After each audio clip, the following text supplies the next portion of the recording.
Wow! నువ్వు సూపర్‌గా పాడావు తెలుసా? నా గెస్ కరెక్టే. నీ వాయిస్ బావుంటుంది అని నేను ముందే గెస్ చేశాను. వాయిస్ చెత్తగా ఉంటుంది అని నాకు అబద్ధం చెప్తావా? నువ్వు నాకు అబద్ధం చెప్పినందుకు నీకు పనిష్మెంట్ ఇవ్వాల్సిందే. పనిష్మెంటా?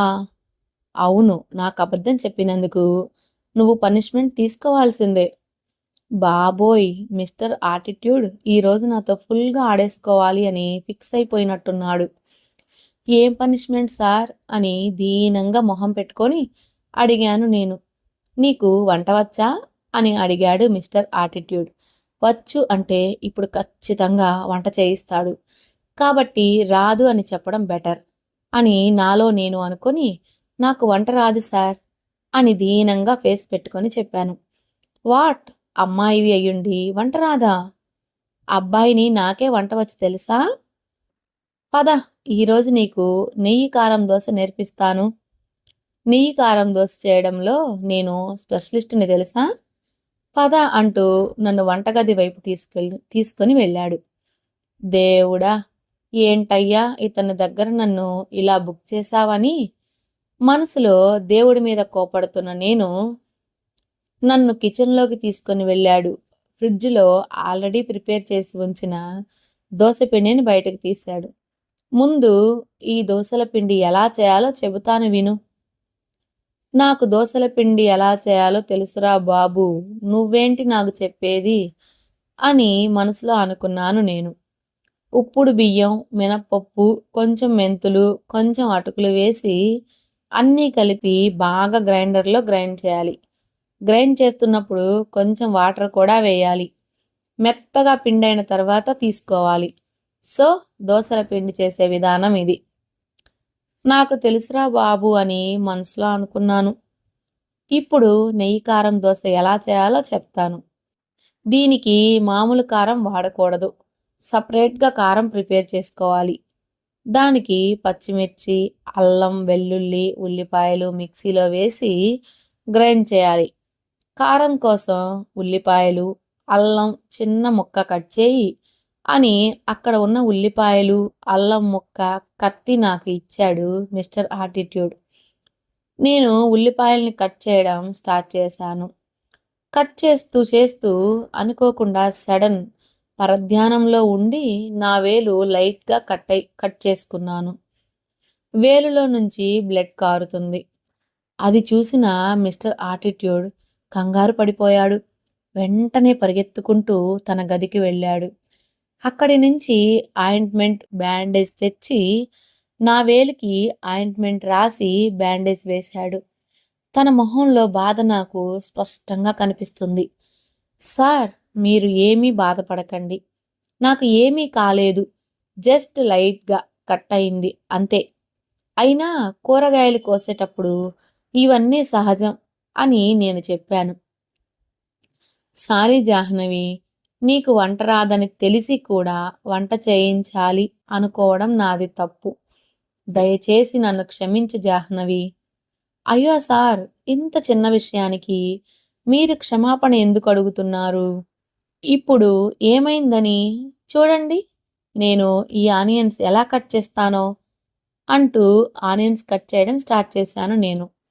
ఏమీ అక్కర్లేదు. ముందు హాల్లోకి పద అని మిస్టర్ ఆటిట్యూడ్ బేస్ వాయిస్‌తో చెప్పాడు.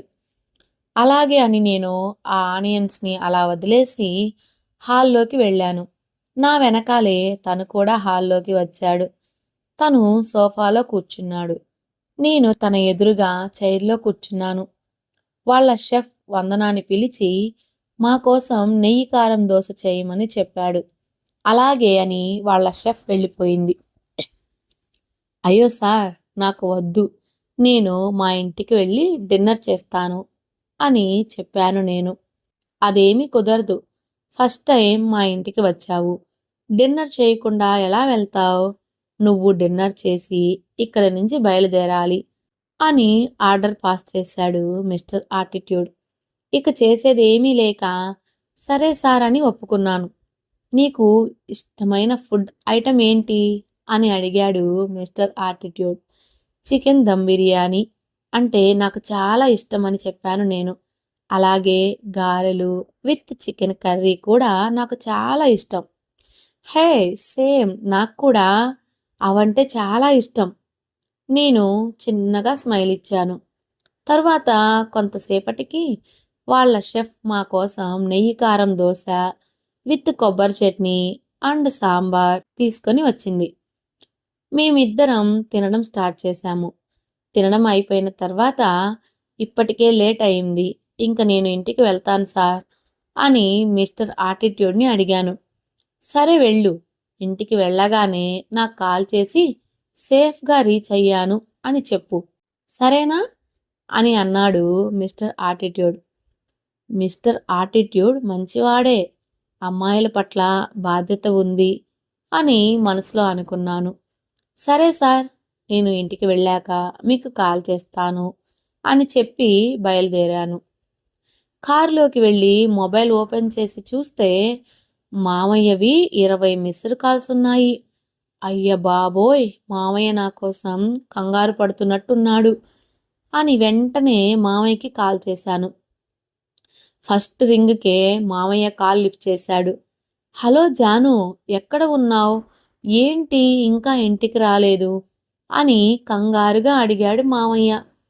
చెప్పాను కదా మామయ్య, మా సార్ వాళ్ళ ఇంటికి ట్యూషన్‌కి వచ్చాను అని. అక్కడ కొంచెం లేట్ అయింది. ఇప్పుడు ఇంటికి బయలుదేరాను. దారిలోనే ఉన్నాను. ఇంకొక 15 మినిట్స్‌లో ఇంటికి వచ్చేస్తాను అని చెప్పాను నేను. సరే అని మామయ్య కాల్ కట్ చేశాడు. 15 మినిట్స్ తర్వాత నేను ఇంటికి రీచ్ అయ్యాను. లోపలికి వెళ్ళగానే హాల్లో మామయ్య సీరియస్‌గా కూర్చొని ఉన్నాడు. నాకు బాగా గట్టిగా ఉండబోతుంది అని నాకు అర్థమయింది. హాయ్ మామయ్య అని లో వాయిస్‌తో పలకరించాను నేను. ఇప్పుడు టైం ఎంతవుతుంది? అని సీరియస్‌గా అడిగాడు మామయ్య. చేతికున్న వాల్లో టైం చూసుకొని 10 అవుతుంది మామయ్య అని చెప్పాను నేను. ఇంటికి వచ్చే టైం ఇదేనా నువ్వు? రావడం లేట్ అయితే కనీసం లేట్ అవుతుంది అని ఫోన్ చేసి చెప్పడం తెలీదా? ఇంత నిర్లక్ష్యం ఏంటి జాను నీకు? నీ కోసం ఇక్కడ నేను కంగారు పడుతూ ఉంటాను అని నీకు తెలుసు కదా! అయినా ఎందుకు లేట్ అయింది? అని అడిగాడు మామయ్య. అది మామయ్య, మా సార్ వాళ్ళ ఇంట్లో ఎవరూ లేకపోతే తనకి కొంచెం సేపు కంపెనీ ఇవ్వమని అడిగారు. అందుకని నేను ఉండాల్సి వచ్చింది అని చెప్పాను నేను. కంపెనీ ఇవ్వడానికి నువ్వేమైనా తన ఫ్రెండ్‌వా? లవర్‌వా? లేక భార్యవా? నువ్వు ఏమవుతావని అతనికి ఇంతసేపు నువ్వు కంపెనీ ఇవ్వాలి? పైగా కనీసం కాల్ చేస్తే లిఫ్ట్ కూడా చేయలేదు. మామయ్య అన్న మాటలకి నా కళ్ళల్లో నుంచి కన్నీళ్లు వచ్చాయి. సారీ మామయ్య, ఇంకెప్పుడు ఇలా చెయ్యను అని ఏడుస్తూ చెప్పాను నేను. జాను, నిన్ను బాధ పెట్టాలని కాదురా. నువ్వు ఇంతసేపు ఇంటికి రాకపోతే నాకు ఎంత కంగారుగా ఉంటుంది చెప్పు. కనీసం నువ్వు కాల్ చేసి ఇంటికి రావటం లేట్ అవుతుంది అని చెప్తే నాకు టెన్షన్ ఉండదు కదా. నువ్వు చాలా అమాయకురాలివి జాను. అందరినీ చాలా ఈజీగా నమ్మేస్తావు. అది చాలామంది అడ్వాంటేజ్ తీసుకుంటారు. అదే నా భయం. మనుషులు నువ్వు అనుకున్న నువ్వు అనుకున్నంత మంచివాళ్ళు కాదు జాను. ఏదో కోపంలో నీ మీద అరిచి నిన్ను బాధ పెట్టాను. నన్ను క్షమించరా అని అన్నాడు మామయ్య. అయ్యో మామయ్య, నువ్వు నాకు క్షమాపణ చెప్పడం ఏమిటి? తప్పు నాదే. రావడం లేట్ అవుతుంది అని నీకు కాల్ చేసి చెప్పాల్సింది. క్లాస్ మధ్యలో కాల్స్ వస్తే డిస్టర్బ్ అవుతాను అని ఫోన్ స్విచ్ ఆఫ్ చేశాను. సారీ మామయ్య, ఇంకెప్పుడు ఇలా చెయ్యను. మామయ్య నా చెయ్యి గమనించాడు. జాను, నీ వేలికేమైంది? అని అడిగాడు మామయ్య. నిజం చెప్తే మూడో ప్రపంచ యుద్ధం జరుగుతుంది అని అప్పటికప్పుడు ఒక స్టోరీ అల్లేశాను నేను. ఏం లేదు మామయ్య.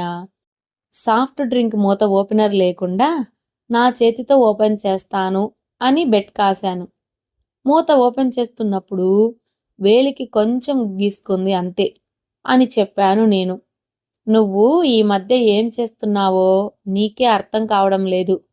అలాంటి పిచ్చి పెట్టి కాయడం ఏమిటి? చూడు అనవసరంగా నీ వేలికి గాయమైంది. ఉండు టీటీ ఇంజెక్షన్ చేస్తాను. అయ్యో మామయ్య! ఈ మాత్రం దానికి ఇంజెక్షన్ ఎందుకు? సాఫ్ట్ డ్రింక్ క్యాప్ అంటున్నావు. అది రస్ట్ పట్టి ఉంటే చాలా ప్రమాదం జాను. ఇంజెక్షన్ చేసుకో. కానీ నాకు ఇంజెక్షన్ అంటే చాలా భయం కదా మామయ్య. ఈ బుద్ధి అలాంటి బెట్లు వేసే ముందు ఉండాలి. నోరు మూసుకుని సైలెంట్గా ఇప్పుడు ఇంజెక్షన్ చేయించుకో అని బేస్ వాయిస్తో చెప్పాడు మామయ్య. ఇక చేసేదేమీ లేక నేను సరే అని ఒప్పుకున్నాను. మామయ్య నాకు ఇంజెక్షన్ చేశాడు. నేను గట్టిగా నా కళ్ళు మూసుకున్నాను. సరే జాను, డిన్నర్ చేద్దాం రా అని పిలిచాడు మామయ్య. నేను మా సారు వాళ్ళ ఇంట్లో తినేశాను మామయ్య. నువ్వు డిన్నర్ చేసేయ్ అని చెప్పాను నేను. సరే జాను, నువ్వు వెళ్ళి ఫ్రెష్ అయ్యి రెస్ట్ తీసుకో అని చెప్పాడు మామయ్య. నేను నా గదికి వెళ్ళి ఫ్రెష్ అయ్యి డైనింగ్ టేబుల్ దగ్గరికి వచ్చాను. మా పని మనిషి మల్లిక సామాన్లన్నీ కిచెన్లోకి నీట్గా సర్దుతుంది. మామయ్య భోజనం చేశాడా మల్లిక అని అడిగాను నేను. లేదమ్మా, సార్ భోజనం చేయలేదు అని చెప్పింది తను. అనుకున్నాను మామయ్య ఇలాగే చేస్తాడు అని అనుకున్నాను. మామయ్య గదిలోకి వెళ్ళాను నేను. ఎందుకు మామయ్య భోజనం చేయలేదు అని అడిగాను నేను. నేను భోజనం చేయలేదు అని ఎవరు చెప్పారు? ఆ మల్లిక కదా. దానికి అస్సలు బుద్ధి లేదు. ఉండు దాని సంగతి చెబుతాను. తనని ఎందుకంటావు? తను నేను అడిగితేనే చెప్పింది. ఇందులో తన తప్పు ఏమీ లేదు. అయినా తను చెప్పింది నిజమే కదా మరి. ఎందుకు నువ్వు తన మీద సీరియస్ అవుతున్నావు? సరే వచ్చి భోజనం చేయి మామయ్య. నాకు ఆకలిగా లేదు జాను, నేను తినను అన్నాడు మామయ్య. విన్నారు కదండి. నచ్చిందా? నచ్చితే ఒక లైక్ చేసి షేర్ చేసి మన ఛానల్ని సబ్స్క్రైబ్ చేసుకోండి. Thank you.